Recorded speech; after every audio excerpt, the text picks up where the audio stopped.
रात में 2:30 बजे 1:91:68 साबरमती एक्सप्रेस जो कि बनारस से अहमदाबाद की तरफ जाती है, वो गोविंदपुरी से भीमसेन के बीच में जो रेलखंड पड़ता है वहां पर वो ऑफ ट्रैक हो गई। उसके 20 डिब्बे पटरी से उतर गए। हम लोगों ने जैसे ही ये सूचना सुनी तुरंत सिविल एडमिनिस्ट्रेशन के साथ कोऑर्डिनेट किया। मौके पर जिलाधिकारी अपनी पूरी टीम के साथ मौजूद रहे।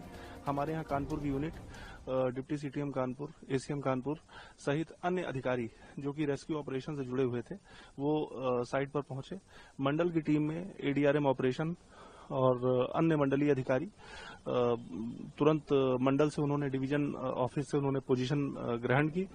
देन उसके बाद फिर हम लोगों ने बसेस का इंतजाम किया, क्योंकि पैसेंजर्स जो थे बेसिकली हम लोगों को ये इंश्योर करना था कि उनके साथ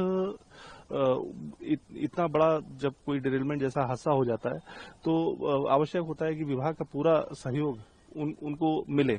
इसके लिए हम लोगों ने उनको वहां से ऑन बोर्ड करके कानपुर सेंट्रल ले जाने के लिए बसेस का इंतजाम किया, एम्बुलेंसेस का इंतजाम किया, सरकारी गाड़ियां भेजी।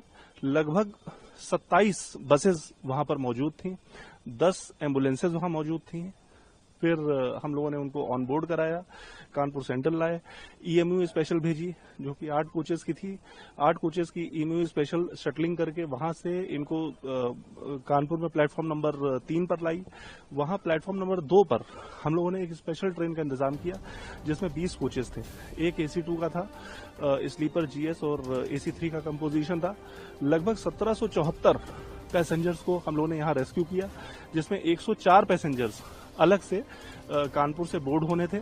इसी क्रम में हम लोगों ने पैसेंजर्स के लिए refreshment, snacks on derailment site and on special train ये इंतजाम किए।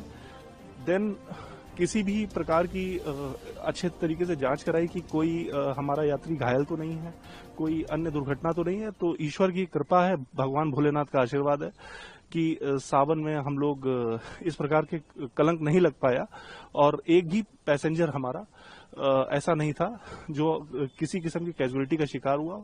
और हमारी पूरी टीम ने पूरी दम लगा के इस रेस्क्यू ऑपरेशन को अंजाम दिया।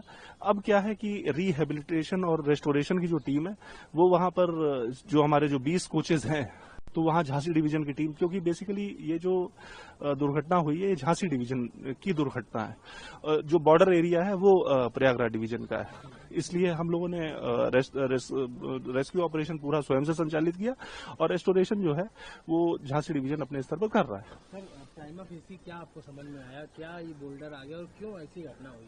एक्चुअली ये तो अभी जांच का विषय है और जब इसकी पूरी डिटेल ज्वाइंट रिपोर्ट आएगी उसमें सब पता चलेगा कि एक्चुअल रीजन क्या है। हम लोग अपनी ओर से हमारा केवल एक लक्ष्य था कि जितने भी यात्री हैं वो उनके दिमाग में कोई मानसिक तनाव न रहे और उनको लगे कि विभाग पूरी तरह उनके साथ दम लगाकर राज्य और केंद्र सरकार दोनों खड़ी हुई है। इस क्रम में हम लोगों ने पूरी स्पेशल ट्रेन का अरेंजमेंट किया और पूरी एंड टू एंड जो उन लोगों को लॉजिस्टिक्स प्रदान करने थे, जो उनको मील्स वगैरह प्रदान करने थे, उसका पूरा व्यवस्था किया। हमारे यहाँ कानपुर जंक्शन और इटावा जंक्शन इसमें व्यवस्था प्रयागराज मंडल ने की है।